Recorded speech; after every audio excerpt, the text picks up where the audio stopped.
It's Re-Up Alex. It's BMO. Black Carl. And this is the Re-Up Podcast. Yeah. Blah, blah.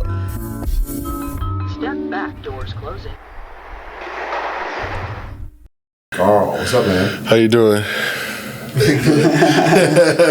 What's up with you, man? Tired. True. 6 a.m. flight. What we bring you to DC? We are playing soundcheck tonight. Nice. Yeah. Nice. Leotrix? Yeah, me and Leotrix. 2 hour. Well, I think tonight might be 2 hours, 2.5 hours. Back to back. Because it's called Get Your Fix. And the whole purpose is to, me and him come from two different sides of the musical sonic spectrum, if you will. So tell us these sides. So us coming together is like you get your fix all at once, because it's like if you wanted to go see Leotrix, you would have to go see him with a bunch of other artists that are in that genre, as in that genre being like kind of on the heavier side. Mm-hmm. They call it Riddim, whatever.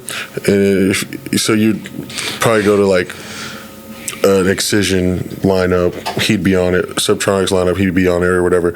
Though I've played Subtronics shows too, but like you want to go see me, it'd be like on a bassier lineup, like me with like Of the Trees or Enzo or LS Dream or some Vector. Yeah, so it's like coming together, you get your fix all in one show, Yeah. That was the goal that I had in mind. I like it. Yeah. Sonic spectrum. You're the first person to use this term on it. I usually go ahead and define it. Professor Carl, please. I probably botched that and got it wrong, but I mean, I don't care. You know more than me, trust me. It's like mainly like talking about like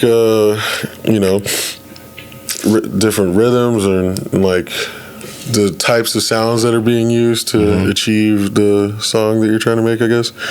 And, their harmonics and stuff. So his sonics are, on a whole nother side of the fields than mine, I guess. Yeah. Like it's a pairing that you didn't expect, I feel like, Yeah, I agree. I mean, just getting started off, then let's just dive into some of these genres, because the people who may or may not be listening either love electronic music or are interested in it or don't know anything about it. Yeah, confused as a motherfucker is what I say. or we've heard this plenty of times. Oh, it ain't got no words on it. You know what I'm saying? Yeah. I'm so tired of hearing that. Like, I'm like, dude, it's just beats. Like, at the end of the day, all these hip hop songs that you love and are, so excited about. Oh, you're like, the first thing you're saying, ooh, this beat fire. It's the first thing you're saying, right? It's the same thing, but it's like the bass sounds that's our lyrics, if that makes sense. Really? Yeah, that's the way I look at it, because it's like, you ever notice how if somebody remakes a song and the cadence of the vocals is like da da da da da da da da da, and then they make the bass go da da da da da da da da, like to match the vocal? It's kind of the same thing. You know what I'm saying? And I mean, I've honestly seen it where an artist would, start making a song, put a acapella on it, right? Mm-hmm. Start making the sounds and other stuff around those vocals, and then just take the vocals out, and then that's the song, because it's like the cadence of and the flow of that lyricist or whoever. Really? It's like you mimic that, but with sound design. Oh, okay. You know what I'm saying? I see what you're No, I hear what you're saying. I just haven't heard anybody express it in that way, though. Yeah, that's the way I like to relate it. So, like, okay, nerd out on me for a second. What are, like, particular ways that you can manipulate bass to emulate lyrics? It's all about just make the way that you're making the sound move. Okay. To create a flow. Take it. Give me the numbers. Give me the setting. Just tell me something. It's not really a setting. It's just like you make a bunch of sounds and then arrange them in a certain way to like create a flow. So, but like in that example that I was talking about, where you would have the lyrics over it, and then like you get to a point where you just take them out, and then you see what you got. Yeah, you know, that's another way to do it. Because I mean, like, the what is that Doechii song? What, Nissan Altima? Perfect example. Every flip I've heard of that, it's always the bass and the flow of the beat matches her rhythm in her raps. That's fascinating. Because she's like, like, you know what I'm saying? Like, and then not just solely relying on the cadence of like the original beat that it was on, but relying on her vocal. But in this example, if this is purely about cadence, this isn't about notation. Yeah. So like the bass note per se would stay the same, but syncopation of that note is the rhythm of it. If you got like an LFO on it, that's making it go like whatever, however you want to do it. But it's just like kind of matching their flow with a flow that you made with just sound design. That's highly fascinating. That's very fascinating. Yeah, and because I center myself in blackness, that sounds very black. That sounds like a very black approach to this genre. Yeah. Is like instead of creating something that is almost contradictory towards the movement of this music, we'll just use what's already there and just supplant it with something else. Yeah. Because I mean, like you take that vocal out, and it's like you got an original song right there. Of course, you know what I'm saying. Because like, who's gonna be like, oh my god, that is a Rap God by Eminem? Like, you know what I'm saying? Like, what the fuck? That's true. That's true. Okay. Yeah. Well, how did you come to recognize this? Like, did you just like? Is this something you've been? How did you even? So many words. Think of that. Like, so many words. How did you think of that? Did that come from your training, or is that something that you noticed and observed as you were going along? Noticed as I was going along. Yeah. Because like, it kind of came to me like when, you know, when we're trying to convince, you know, people that look like us to fuck with dubstep. Yeah. It's like me telling them that, like, you know, the bass and stuff is like our version of our like that's our lyrics. It's like our signature flow, or like, you know what I'm saying? It's like once I made that comparison, it's like I kind of looked at it a little deeper than that, and then that's like when I came to that observation. Yeah, that makes. And then I like seen it in like play. Yeah. I don't know. It makes it more significant to me. Yeah. Because this is the conversation me and Alice been having about. Alice comes from the electronic music world. I come from, I guess, the old. I come from hip hop, then electronic. You've evolved. Yeah. You've evolved. I'm still in my Quincy Jones bag. Okay. I'm still in Mercury. And there's nothing wrong with that. Right. Nothing wrong with that.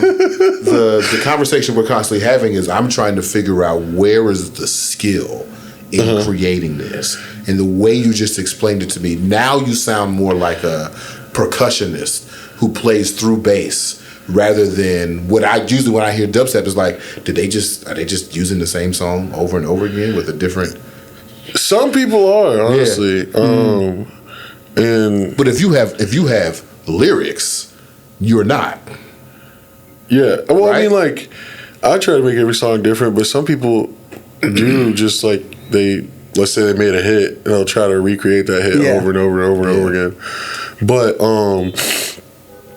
I mean, that's what a lot of hip hop does too. So I mean, I'm not mad at it, but I'm acknowledging it, you know. But I mean, shit, the skill comes from. I mean, you ever seen a synthesizer before, like on the computer and stuff? Well, not that far. I've seen the old synthesizer. It's pretty fucking overwhelming sometimes. Learning all that, like all these, like the knowledge behind like sound and stuff, and all the frequencies and like the wave shapes and all this other stuff. It's like it's a lot of nerding out to be had. And also too, it's like, you gotta think about it, it's like we're one man bands. Right. You know what I'm saying? It's like we are the everything of it. Like, you know, it's like we're making songs without lyricists, you know, and creating a vibe with just sounds we made on our fucking computers. You know what I'm saying? Like, Out of nothing. Yeah. So, Excuse me. you know, I'm just talking past like drums and, you know, synths, like melodic synths, but like when it, like what this genre is more, you know, about is the bass is, and that is the most important part and the most intriguing part, because it's like that's what makes each artist like back to what I said, their signature. Right. Yeah. And now I see that now. Yeah, like there's an artist that I could be a mile away and be hearing it and be like, oh, that's a so-and-so song. Like, Damn. you know, like, I mean, that's just because I like that artist that much, but like, he's very distinct, if that makes sense. My roommate, Aaron, very distinct sound. Like, he gets on a track, you know it's him. Yeah. You know what I'm saying? Like, you know, let's say it's a collab, you know, you can kind of tell. It's not hard. It's not hard to tell that this the part he did or something. You know, or like that he chimed in on or whatever. But some artists, you know, haven't found that. It's a real it's a real fucking challenge as an artist to find your sound and hone it in. Mm-hmm. That's the real skill part of it, in my opinion. Yeah. Finding your sound and making your sound and making it your own, and like getting to a point where that sound is received and they know. Gotcha. You see what I'm saying? Well, because we don't have a vocal cord to rely on. Of course. Like you know Jeezy voice from a mile away, you know what I'm saying? Like 2 seconds in, baby. Like you hear that freaking what does he always say? Damn, why am I blanking right now? He'd be like snow or some shit, like, you know. Let's chill. Yeah. Like freaking, yeah. You know, it's Jeezy, so it's like, yeah, it's his tag. He's got that yeah, vocal tag. Yeah. exactly. Well, are you, word to the conversation we were having just a second ago, but are artists allowed to develop their own sound, or are you just forced to be as successful as possible, as quick as possible? Because there ain't no rules to this shit. Ain't honestly. no rules? Not really. There ain't no rules. Ain't no fucking rules, honestly. It's like the less rules, the more rules you give yourself, the more you box yourself in. Yeah. So there really ain't no rules. I think there's like labels of like when you're done creating this electronic music, what bucket it goes in, but that's really, I mean, that's up to you too. The real thing is if what you're making is timeless or not, or will it have its 6 months of shine and then everybody's on to the next joint. Right. And, you know, some songs don't age well. In my opinion, like, there is hella timeless joints out there that in the electronic music space, and there's some that ain't. And like, I went through my playlist and I said, what the fuck was I listening? Like, what? Like, I know why I was listening to it, because I was a young, like, this before I was even making, like, I just found dubstep and I was like freaking out about some shit, and I went back and listened to it the other day and I was like, dude, this is ass. Like, no, I feel you. You know what I'm saying? Like, yes and no. It depends on where you came from with it. Because like when I got into it, it was a lot of like Flying Lotus and Pretty Lights. See, that's timeless and, shit. You know, that's timeless shit. That's timeless shit. And then, you know, Zed's Dead, which is, I would, you know, those things, a lot of them stuck. But I can see there were other artists like, you know, Dlow, which that didn't really age well for me. What, his older stuff, or like to now, you know, even Major Lazer? Major Lazer's great. Major Lazer's timeless. Major Lazer's timeless. So kind of digging into that, Birmingham, Alabama, right? Yeah. You know, I don't know much about the place. What the fuck? I don't really know much about the place, but I don't blame you. Yeah. How did you go from, you know, I know you have like a background like metal, hardcore, rock, but how'd you go from that to electronic music to producing and making that like your full-time job? Like, was there's someone who introduced you or something that clicked one day? I even want to take a step further than that. Go for How it. did you go from Alabama to heavy metal? Oh, I mean, I was just around white people a lot. I ain't gonna fucking lie. I mean, but also too though, like I used to live in South Carolina 2nd through 5th grade, and then like you know, your friends at a young age have the most influence on what you do and listen to, I swear. And you know, I made friends through Boy Scouts, through church and whatever. Like I was very like just well-rounded musically, honestly, like well-rounded like listening. Cause you know, I got my mom blasting R&B in the car. Of course. You know, hearing all the new hip hop coming out. Got my friends telling me about this, that, and the third, like putting me on to so much stuff. Also, Dragon Ball Z, the movies, the soundtracks. Very true. The soundtracks on the dude, they had Drowning Pool. They had Deftones. Like, you know what I'm saying? Like, so it's like Pantera. So it's like those movies. Like I was hearing some dope metal, some dope rock, like while watching my favorite characters go Super Saiyan. Of course. You know what I'm saying? Yeah, so yeah. like that's stuck. And you know, like Interesting. that's like if you like if I really want to dig on it, it's like that's like kind of where it came from. And then the video games and stuff like Devil May Cry, like my friend put me onto that, and that's literally to this day one of my favorite games. And like top 3 honestly. But so that just rabbit holed into me listening to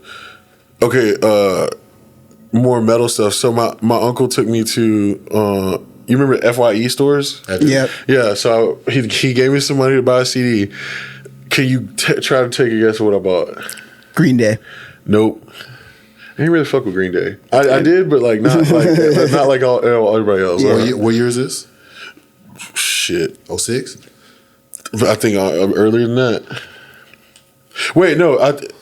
Wait. What genre was it? No, don't tell me the genre because he's giving us clues. I have an idea. I just want to get the year though because I might be wrong. I'm trying to think because I had my CD player in freaking in South Carolina, and I was 2nd through 5th grade, which was like what 2002,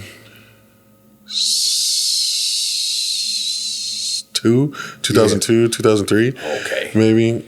I had to think for a second. Damn, I wasn't fucking with the Paramore, was you?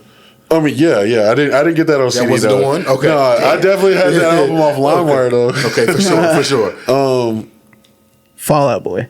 Nah, y'all are so cold. It's heavier than that. It's heavier than that? Yeah. You got it. Yeah, I was like, okay, it was Disturbed. Disturbed? I was going to say Metallica. It was That was your first one? First CD I ever bought. Sheesh. It was 10,000 Fist album. And man, did I run that motherfucker from front to back all the time. Yeah. Yeah. It's fascinating to me because I grew up in the South as well. Yeah. And Mississippi is one of the... Mississippi and South Carolina. What part of South Carolina are you from? Charleston, Somerville area.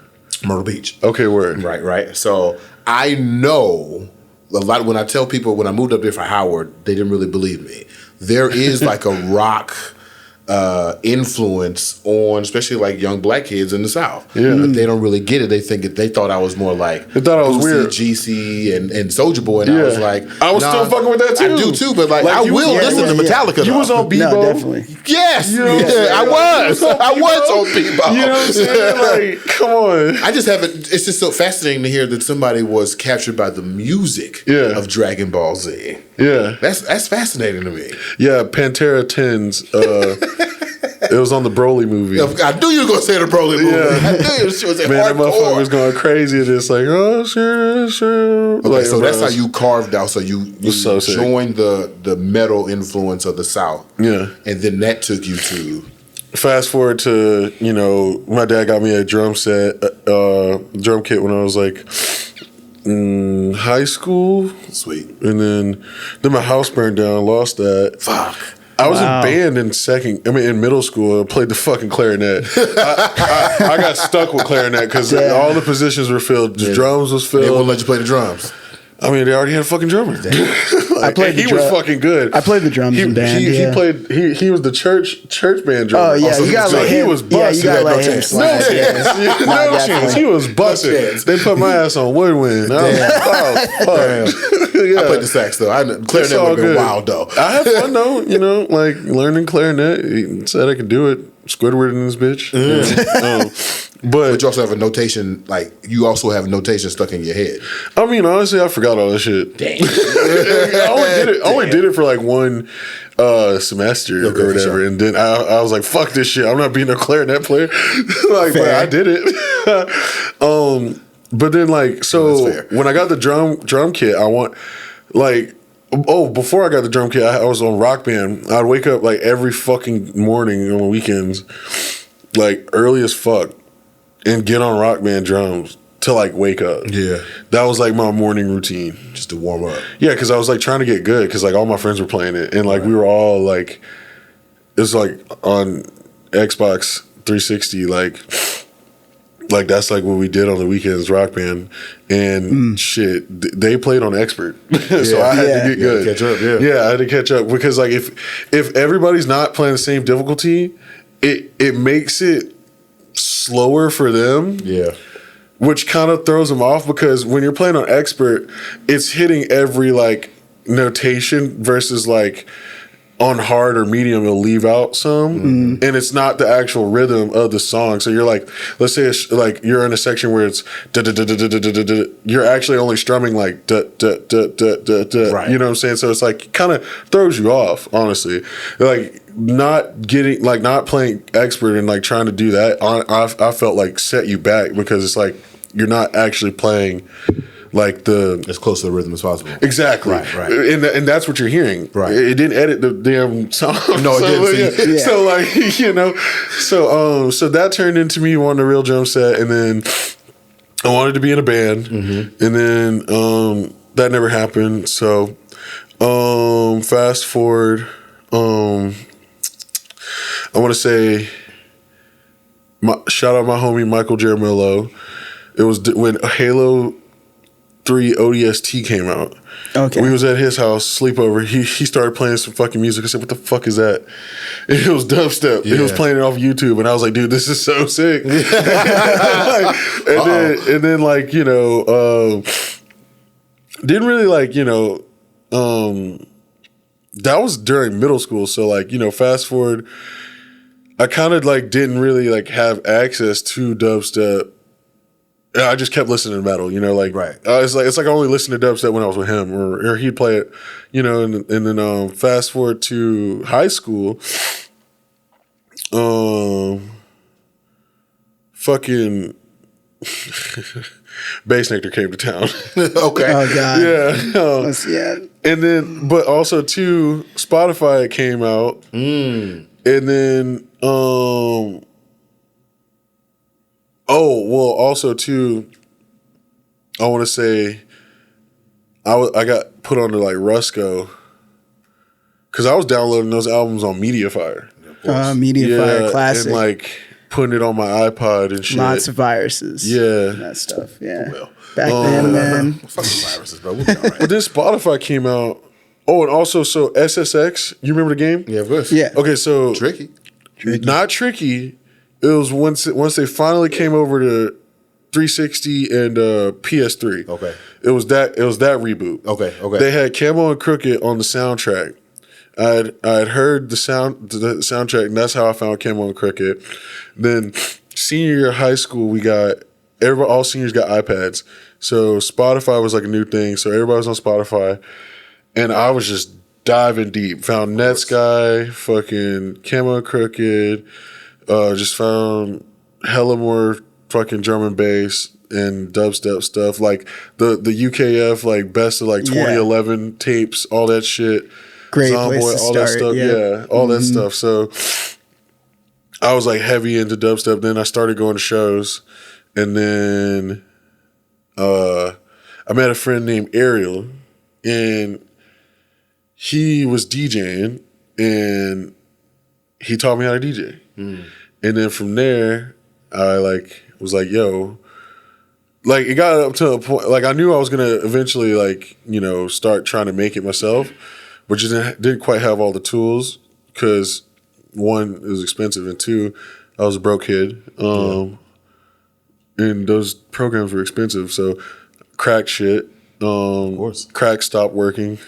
Yeah, they always do. Yeah. They always do. Yeah. And then, so started DJing, getting good enough, and then got my first little gig here and there. And then it got to a point where I was like, all right, I'm tired of playing other nigga shit. I want to play my shit. Right. So I started trying to make my shit, and then here we are now. Yeah. Right. Yeah. Kind of crazy. Shout out my boy Ariel. No, that doesn't sound crazy. That sounds very in line. Yeah, I wouldn't change it, honestly. Yeah. I look back sometimes like thinking, I was like, if I could go back and change anything, I wouldn't change anything. No. Yeah. So you'd say you were in the right place at the right time, and when you figured Surrounded that by out, the right people. surrounded by the right people, and you ran with it. Yeah, I think that kind of relates to a little bit of what we were talking about earlier. Is like, you know, those circles that you're around, and whether you kind of take that energy of, you know, what they have to provide and, you know, run with it and do you individually, or if you let it just define you. Yeah. You know. And also too, all my friends were like really like going to show, like we were all like going to bass sector shows, going to just basically anything that came to Birmingham. We were always driving to Atlanta for stuff. Like shit, there was a month that we were there every weekend for stuff in Atlanta. Okay.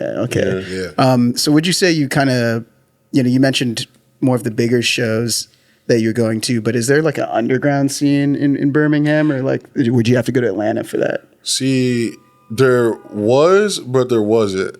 Y'all know about Imagine Fest, right? Yeah, of course. Okay, so little do people know that the first Imagine was in Alabama.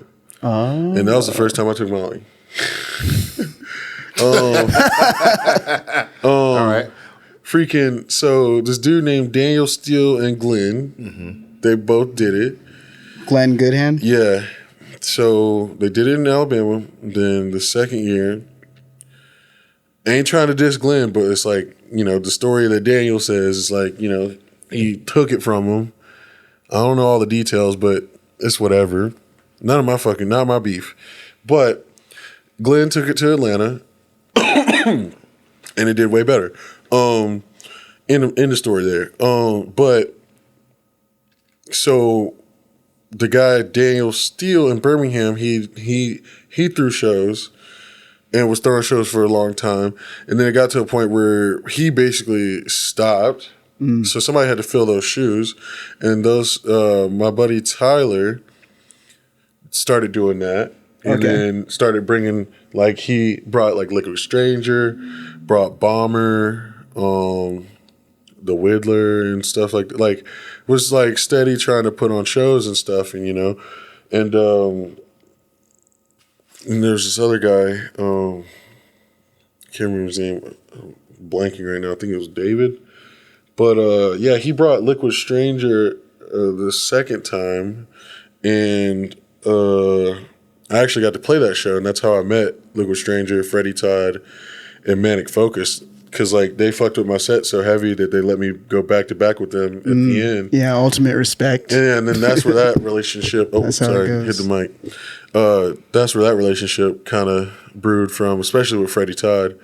But then, you know, as for this upcoming artist out of Alabama, I mean, it was literally just me, Aaron, for a time, Tyler.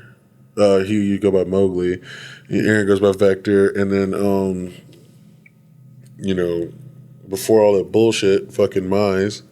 So yeah, there wasn't much coming out of Alabama, and you know, people always say like, how the fuck did you make it out of Alabama? Like, what's the scene like? That's a question I get all the time. So it's like, yeah, that's how the scene was. It's like, it's very like, you know,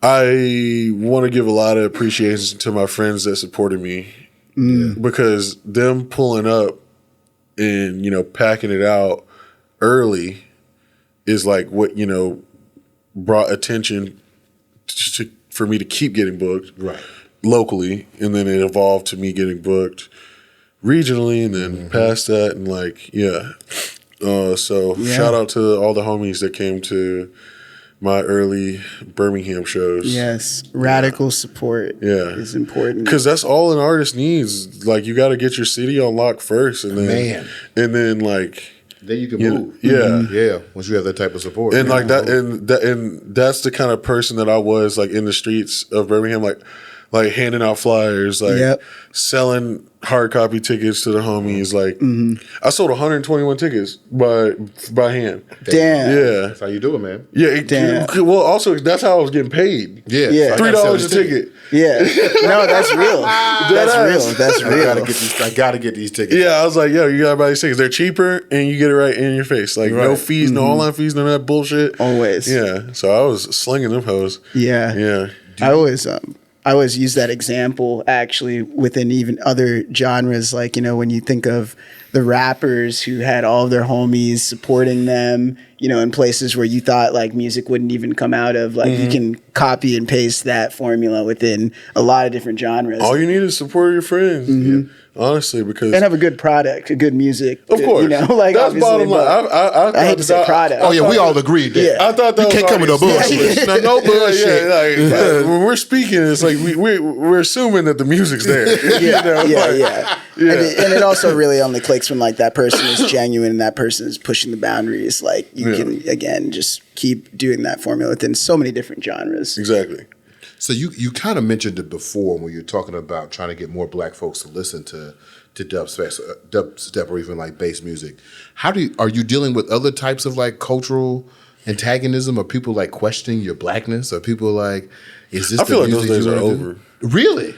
Talk to me about it, man, because you know I heard that shit all through high school. You know what I'm saying? It's like you're not black enough because you're making. Yeah, because I got hang out with the white people. You know, like I got the white friends. Yeah. Our high school was very clicky. I was too white for the black kids, too black/weird for the preppy kids. So I was like in this in between, and I was hanging out with my white friends that weren't popular. Right. We all skateboarded, listened to metal music, read comic books, played video games. Like, just shit's cool now. Tell me about it. It's crazy, right? It's crazy. Yeah. It's not like you want reparations now. You know, like. Motherfuckers, like, I don't know. Niggas was clowning. I went to my high school reunion, and like a lot of people that like, you know, didn't really fuck with me. Like they got out of that mindset, you know, and they were really cool, you know, and like, you know, they were giving me mad props or whatever, and like, you know, and they were that mature. Yeah. Wow. Yeah, I was surprised. How did that feel though? It felt great. Huh. Yeah. And like, you know, it's like I had no qualms towards them or nothing. Like I thought they were tight. Yeah. Like I thought they were cool people. But you know, clicks, you know. Yeah. You know how that is. Kids. That's what I'm saying. Like, you know, if the clique is like, no. Like for instance, one of my friends started dating a preppy girl when he was like 6th or 7th grade. Right. He skateboarded.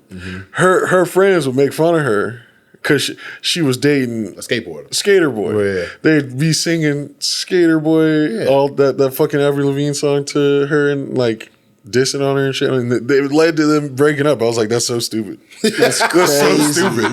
That's so fucking really dumb. So stupid. Kids are brutal. But yeah, no, like so like you like so I've heard that shit all my life. Like you're not black enough or whatever the fuck, or like Oreo or whatever the fuck. And I'm like, sorry, I like different genres of fucking music. Like, damn. True. I don't know. But I'm glad to hear that you're saying that's kind of like over. I feel like it is. But so when it comes to bringing black folk into dubstep, this is like my goal, honestly. Because like I go to like a Riot 10 set, I see the Hispanics pulling up. You go to Carnage. You see the hella Hispanics pulling up. You go to a dabbing set or slander set, hella Asians pulling up. Like they pull up for their people. Knock 2, ISO. They got they got the Asian community on lock. Got them down. Yeah, and they buying all them tickets, you know? So, like, I relate this back to Curren used to come to Birmingham a lot. Oh, yeah. Had that bitch smoked out, paying off security, letting everybody smoke. Yep. Crowd full of niggas. Yeah. Where my niggas at? I'm looking out into a sea of 7,000 people. Yeah. And it's mostly white people. Yeah. I'm like, where my niggas at? You know, pull up for me. You know? I think what you said about the bass being lyrics might start to like turn a wave. Kid Cudi did a song with Dolla recently. Let's see. Oh, I see what you're saying. Well, on top of The fusion is happening. yeah. And Ty Dolla $ign has a song with Slander. Okay. Now, and my friend Skybreak. They just premiered it at their festival. So Who you see yourself with? I think, Who you got? fucking who you want? My boy Kenny Lofton from Birmingham. hey, respect. You know, Kenny like, Lofton's the man, though. yeah, he was on my shit. But like, you know, here lately I've worked with UK rappers. Okay. Pavan and Stookie Sound. They were on the album. I mean, I just don't have that plug yet. You know, like Tyler's got those Elder Tree's got those connections to, you know. I mean, dude, he had Currency and Cousin Stizz on his fucking on the Blap tape. Yeah. So that's what the Currency of all people. You know what I'm saying? Like that's a you know, crossover in itself, like right there. So it's happening. Yeah. But at the rate that I wanted to happen, it's not there yet. As in at the rate as in like you're seeing, like, I mean, I just want to see more black people at my shows. Honestly, I don't know. More black people involved in fucking with dubstep that didn't fuck with it back then. Yeah. Trying to transition them, you know? Yeah. Yeah. And, you know, that comparison I said to you earlier, I came to that when I was trying to tell people to come or trying to put, you know, my black friends on the dubstep back in high school. You know, like I came to that comparison, you know, I want to say like after high school. It's like that is the better way that I can explain it to them, you know? I'm telling you, it's a brilliant way to approach that because I just feel like you were in the car with your mom listening to R&B. There is a way that the young black ear is trained to hear like uniqueness and talent, individuality, skill, and kind of assess that. Well, I don't know if that's the case anymore, but that was the case back in the Quincy Jones day. Like you want to make sure that what you were listening to was actually good. Yeah. And I just think a lot of like with the electronic sound, especially people my age, we just have a hard time understanding what is good. But if you're the way you've explained it, it's like, oh, he's good. Now I'm going to compare everybody else to you. Yeah. If he's good and you're doing something like him, then you should be good. I'm all right. I'm trying. Okay, so we're talking about one side of it. Tell me about the other. So, like, you are black in a room full of white people. Yeah. How does that feel? What's the other side of that? I mean, I always feel welcomed. You know, I've only had some racist shit happen to me one time, and it was at EDC Orlando, where I got wrongfully accused of wrongfully accused of a robbery that happened at Artist Check-In. That's crazy. Shortly before I got there. And they got like robbed at like gunpoint or some shit. And I'm leaving the fucking festival, like the festival's ending. I get to artist parking. Yeah. I get told to fucking me and my guests get detained for like why we were detained in the first place is fucking ridiculous. Also, they had already caught the guy. Yeah. But we got racially profiled because it was a nigga with dreads. Yeah. And so other than that, I mean, I ain't really had nothing happen for real. But if we want to talk on this racism in the EDM community, I've been seeing a lot of shit online about how the racist and the like, you know, I don't want to say MAGA supporters because bro, if you support Trump, it's whatever. But like the people that are like extreme about the shit, are coming into this space because this music is getting so mainstream now. And, you know, it's like motherfuckers like bringing politics to like festivals and like ragging on like Palestinians and shit online and stuff and like pulling up with signs of like bringing politics into like a safe space is happening now. And like, I don't know, shit's getting weird. Yeah. It's pretty interesting. It ain't just a black and white thing. Yeah. It's it's past that. Like Hispanics and it's everyone. Yeah, it's everyone. Yeah. I think the crazy thing about it in a conversation that I've had with a lot of people within the community is like when newer people get into the electronic music community, it might sound a little corny, but like PLUR, like peace, love, unity, and respect, is 10 plus years behind what they're getting into, and that is the general basis of like what a lot of people preach when you first get into the scene. It was more prevalent around like times when people were trading candy in like around 2008 and even before that. But if you don't start with that basis and you're there to they're skipping it. Yeah, you skip it, then I mean, especially now, everything's so captivating. The music's so loud. There's drugs. You know, there's people who look amazing, you know, and attractive and all of these things. And, you know, you're meeting all these new people. Like, those are all fun things, but that can actually be done anywhere. Like, you skipped the intention and you're reaping the benefits, which is all fine. Because it's like, hey, we want people to come to the shows. Yeah.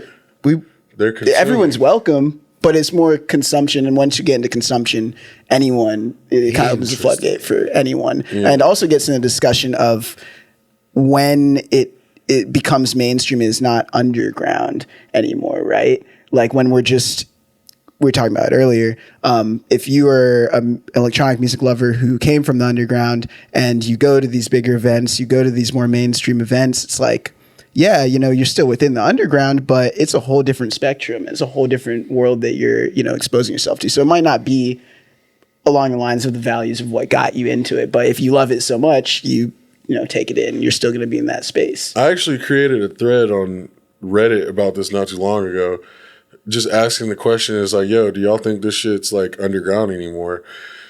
And the responses I got were very mixed, but like, I want to say a majority of saying is like, dude, this shit's it's been mainstream for a minute. And like, they're not wrong, but like, you might not know this. Like, I wanted to make Riddim at first when I first got started.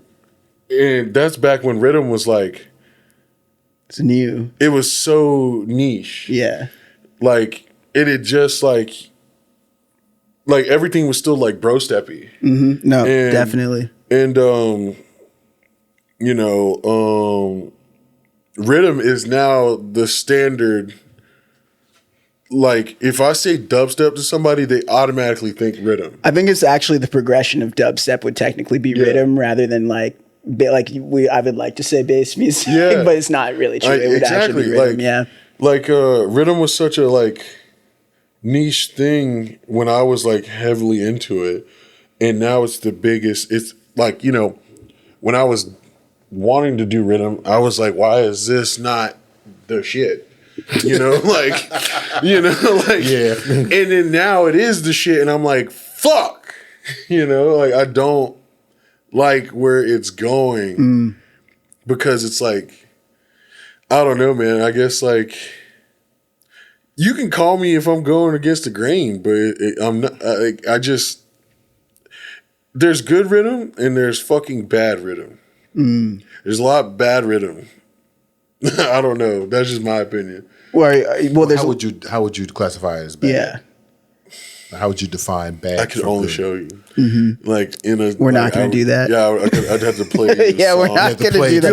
We're not doing that. I like this. I don't. Okay, no. So I can actually help. I can help you out here. So Riddim has subgenres within its own. So there's things like tear out, which might be a little more abrasive and not as palatable. Fuck tear out. You know, fuck that shit. Compared to, there's also what me and some other, you know, people who are in the industry have been calling future Riddim, which is like if a bass like music pretty artist uses the structure of a rhythm song, but they don't use the same drum packs really. You know, it's like it's almost like that. It might be a slightly different BPM, but it's a little more palatable. Okay. You know, like there's A little more melodic yeah, a little more. versus just ear rape. Okay, for sure. You know, So is that the line? I consider tear out fucking ear rape. So the line melody though? Huh? Is that the spectrum of quality? Is it around melody? Not necessarily. Okay. It's just all about the sounds that are being used. You You know. call it ear rape. Yeah. Like imagine like I don't want to. exactly. I don't want to. I'm gonna stop there. Yeah, exactly. Exactly. Okay, cool. But Leo Tricks, for instance, good rhythm. Okay. You know, and he's very versatile. You know, that's the thing I like about him a lot. And he I mean, he just does like he makes everything. And he likes everything. You know, but you know, just where rhythm's at right now, it's just all starting to sound the same to me. That's why I like the niche I'm in, I guess, because I mean, honestly though, even the niche I'm in is starting to sound the fucking same because, and we have like Hamdi's a homie of mine, but like, you know, he's a part of like he has influenced a lot of people to chase this style of drums. You know, now everybody's doing it. Right. And Skrillex dropped an album that had all those fucking swingy drums. I've been doing swingy drums my whole fucking career. Of course. And being like, why is now everybody doing this? And now everybody's doing it. I'm like, fuck. Right. Yeah. Kind of same thing with the rhythm thing. You know, like I'm not saying I was the fucking greatest or nothing, or like, or I'm sitting here being like I'm slept on or nothing. But I'm saying like, I was like, damn, I've been doing this like just about like damn near every fucking song. And then now everybody's wanting to do it now, and it's like all these sample packs and preset packs that people are selling. They're just making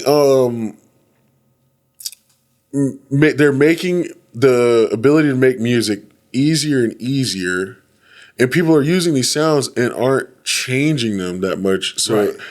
Like for instance, this artist dropped a song not too long ago. I hear these sounds in it. I'm like, yo, that's literally the sound from this pack I have. And they didn't really change much of it. Yeah. It's like getting to a point where motherfuckers are dragging and dropping shit in. And it's kind of dumbing down the creative process. But I mean, I can't hate on it. I mean, I'm not really hating on it, but I mean, you just won't see me doing that, you know? I mean, I don't know. I mean, it's just, the market is just so saturated nowadays with motherfuckers that are all sounding the same, and it's just like I said, back to where I was like, the biggest hurdle of this electronic music is finding your sound, creating your sound, and I feel like people aren't really doing like original sounds as much.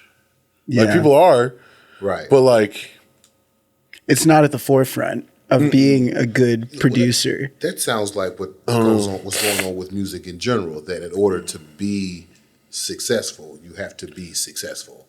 Yeah, you have to just emulate the things that are already successful. I saw this TikTok the other day. This dude said, if you were a serious rapper right now, you might as well go ahead and pack it up. Because you got this motherfucker over here being like, what the helly? What the helly? Doing numbers. And you over here talking about some, like, this man could be hitting all this fucking different types of fucking word play. Yeah, he might get a Grammy. Give a fuck about that. He might get a Grammy. Yeah. Like, don't nobody give a fuck about that. It's not selling. But this nigga over here, what the helly? Yeah. What the helly? Helly Berry, like, and that's going crazy. Bossman Dlow, perfect example. Yeah. Crazy. They're coming after you on this podcast. But it's like this is. I feel you. I'm not dissing it because I fucking love it. It's honestly really unique, and it's very. It is influenced a lot of shit. As you can tell, what the helly and like the way people are rapping now is like It's great for flips. It's kind of like dude, for what it's you're like they're doing. just talking. And in the beat, like, No skill.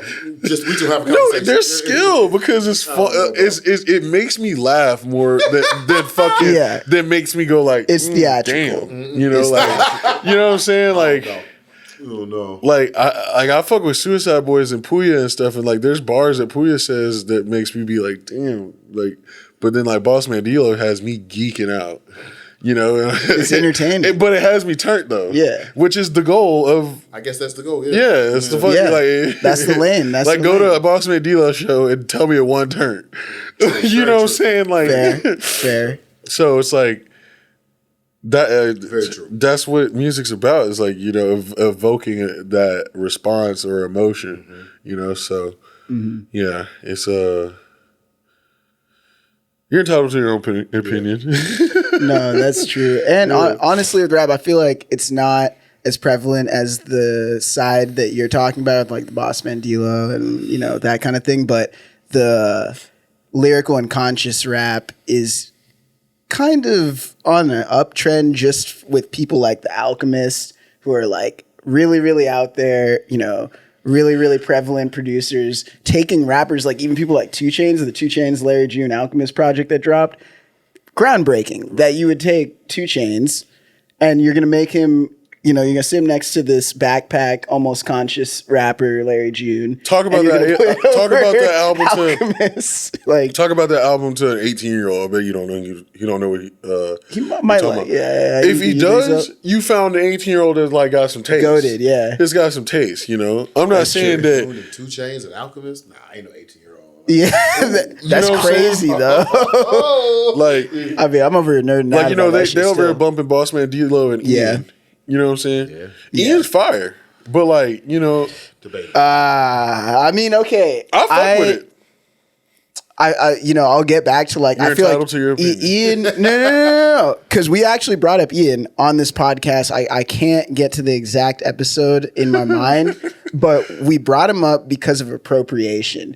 Because if you're talking copying things, like yes, you can do it. Yes, you can do those flows, but they are based off of so many different flows that already exist over fire beats. That's what everybody's that's all good and fine. It's entertaining. I like his Lil Yachty song. What other rapper isn't copying Future? What other rapper isn't copying Young Thug or Gunna? Yeah, like you know what I'm saying? Like that's a good point. I feel like the only reason people are saying that about Ian is because he's white. Yeah, of course. You know what I'm saying? And then it is the way he's presenting himself on social media is comical and gimmicky to a sense that it takes it all to another level. I like that he's just like he looks like a basic white dude just fucking spitting, which is kind of fire. I don't know. I mean, I've noticed a couple of the YCs are out here. Okay, yeah. My man. Okay, now 1900 Rugrat. 1900. Okay, so like he can spit. My man's good. No, he's good. No, you can say, yeah. But why aren't y'all say he is appropriate? Okay, he is appropriate. Okay, no. Okay, here's where I was going to interject. But he is appropriate. Like, so when you ask, he does have his own flow. He does have his own. I wouldn't say it's his own flow. It's kind of like Bossman Dlow. It's a very northern Florida flow. Yeah. But here's what I was going to say, though. So, like, when you ask the question, is it still underground? You can't, if this mainstream, you can't say it's anything relevant to underground if y'all are using the strategies of pop music. All of this is just a strategy of pop. We're going to take the same thing that's popular, and we're just going to make it over again, except now it's in what we used to call EDM, but y'all making pop music. Yeah. Which I'm cool with that, because matter of fact, I just went on a deep dive with John Mayer, and I realized John Mayer is just a white BB King. That's all he is. Just a white BB King. And I love BB King. And I love John Mayer. Just like I love fucking Backstreet Boys and NSYNC. But I also love Boyz II Men and New Edition. Yeah. But this is pop. If we just call it what it is, don't try to get fancy with me and say, oh, I'm making a new genre. No, nigga, you making pop. Yeah. You making pop. This is pop music. Literally. Yeah. No, that's real. Like, nobody's reinventing a wheel, which is not a bad thing. And nobody said you needed to. Yeah, exactly. What? Do you want to, though? But do you want to? Yeah. You, Carl, who's just said some of this shit starting to sound the same. Do you want to reinvent the wheel? I feel like some of my music is like pushing that, like different. Like my whole thing is like, you know, I like to do things differently. So it's like I don't try to do what everybody else is doing most of the time when I'm like creating. So, you know, if I happen to make that track, well, I guess we'll see. But I don't want to talk negatively. No, fuck it. You never know. I could drop an album and it has the same impact that Skrillex had, and it fucking everybody's trying to be like me now. Yeah. Who knows? Right. But am I trying to like do something different? Yes. Yeah. I will say that. Yeah. I think that you sticking to being an individual has brought you to the point you're at now. Yeah. Like, everything that you just said, the one thing that was consistent during it was like, I'm gonna do me. I'm gonna do, you know, and that's all you can do, honestly. And if you try too hard, I mean, it doesn't flow. You know? Yeah, you go against the grain. There's a good going against the grain, and there's going against yourself. Just think less and create more.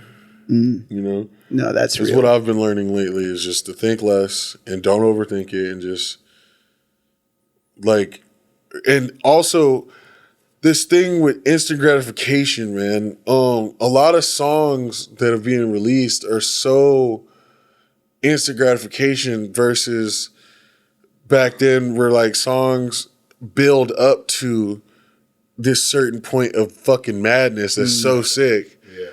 Like a lot of songs, and we have TikTok and Reels to blame for that. Yeah. It's even happening in hip hop and other genres across the board where songs, if it takes too long to get to the, you know what I'm saying, people are skipping it or whatever because people's attention spans are just so washed. Like, that's real. Like, people aren't like listening to albums front to back anymore for real. You know, like they say it's for romantics. Yeah, albums. That's what they say in the industry all the time. It's for romantic. Yeah, that's what they say. It's like singles or 2-piece singles are the move, and then or waterfall releases, and then like albums are. I will say this: the single method, to the point where you realize that you've built up enough hype to drop a project, has worked for years. When it comes to electronic music, like you got longtime artists that Ray Volpe, for instance, he just dropped his first album. I want to say maybe a year, maybe 2 years ago, and he's been around forever. And he's just now getting his like big break, finally getting his fucking flowers because he's always been a go-to producer. And you know he's over here dropping his first album when he's been in the game. I want to say maybe 10 years at this point. Yeah.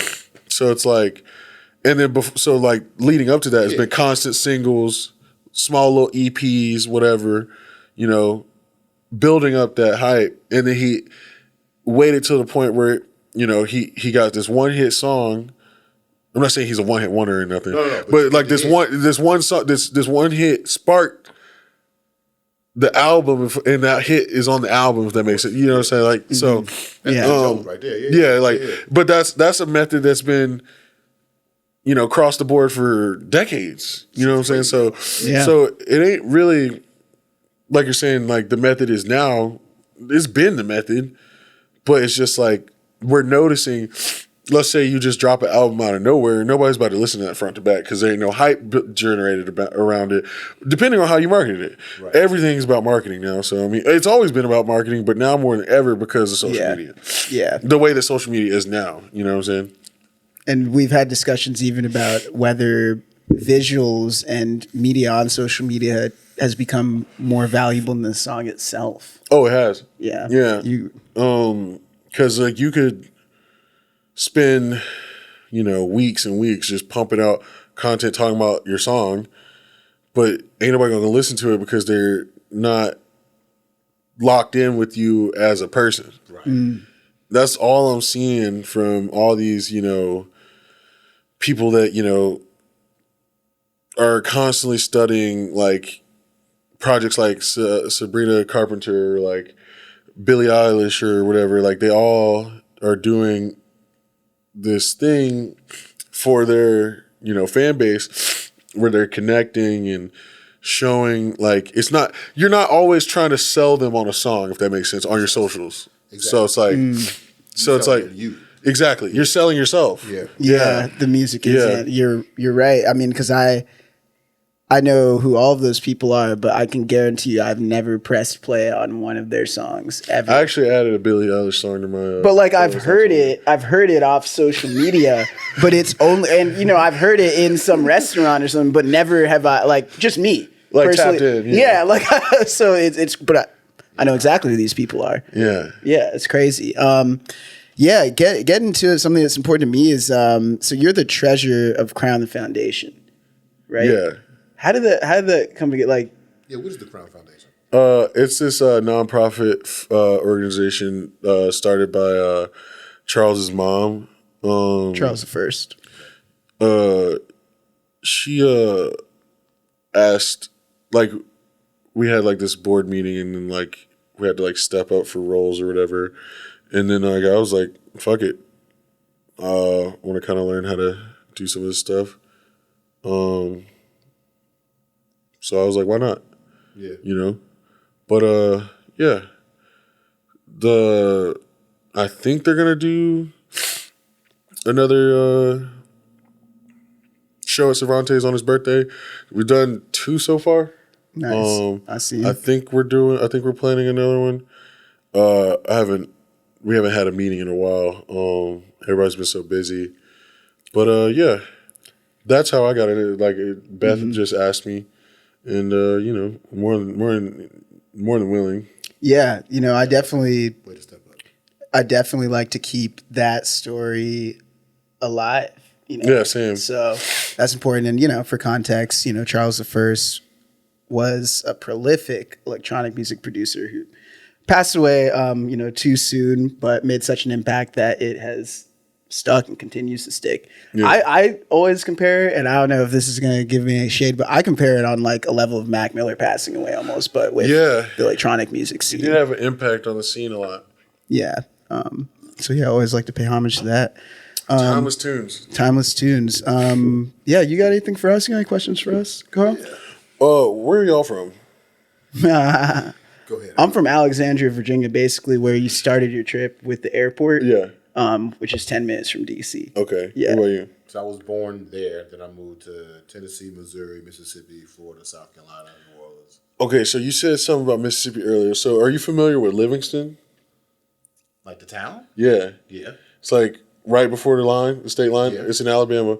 That's where my family's from. Really? My mom's side of the family, right? So back to where we were talking about my mom bumping R&B in the car.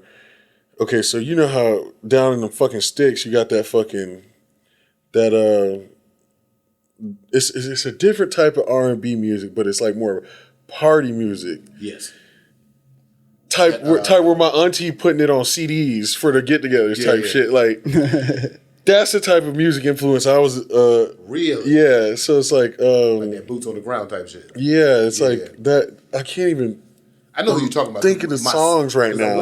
I went to my nephew's high school graduation last year, and my sister was playing some nigga named Keith something, not Keith Sweat, some other nigga named Keith, and it was like this country R&B fusion thing, and I was like, I don't even know what kind of genre to call it. You know what I'm talking about? It's it's kind of like R&B dance country. That's what it feels like. But it's like our aunties and uncles are like, that's like what they was jamming in high school. You know what I'm saying? Like that was the shit. Yeah. You know what I'm saying? Artists only from that little county. Yeah. Like that's it. Yeah. Like, and it's just like it's upbeat and like it gets them moving. You know? And I'm just like, I'm sitting here listening to this shit like what the fuck is this? Yeah. Like, but looking back on it, I'm like, that's y'all ain't got no Disturb. No, it's crazy. Before the internet, with regional music and things that didn't get out. Yeah. I mean, we talk about it a lot on this podcast, but go-go music is a big deal in DC. Are you familiar with go-go music at all? Well, yeah. Go-go music, yeah. Okay, yeah. I would say you're probably. Wait, you know that song "Slow Rolling"? Yeah. Okay. Working with the motion. He's the My first. My baby told me. There you go. Yeah, that jam. Yeah. Okay, for sure. Slow rolling. Yeah. Oh my god. Yeah, you know. Damn.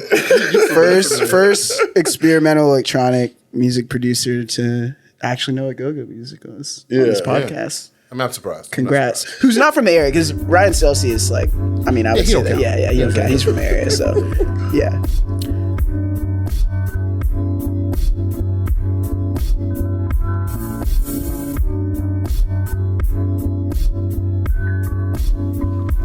Thanks for listening, y'all. If you get a chance to subscribe, like, download, and follow, we really appreciate it. You can find us on Instagram at the re-up ODCAST. You can also find us on Patreon for exclusive content. New episodes every other Thursday. Thanks for your trust. Appreciate y'all.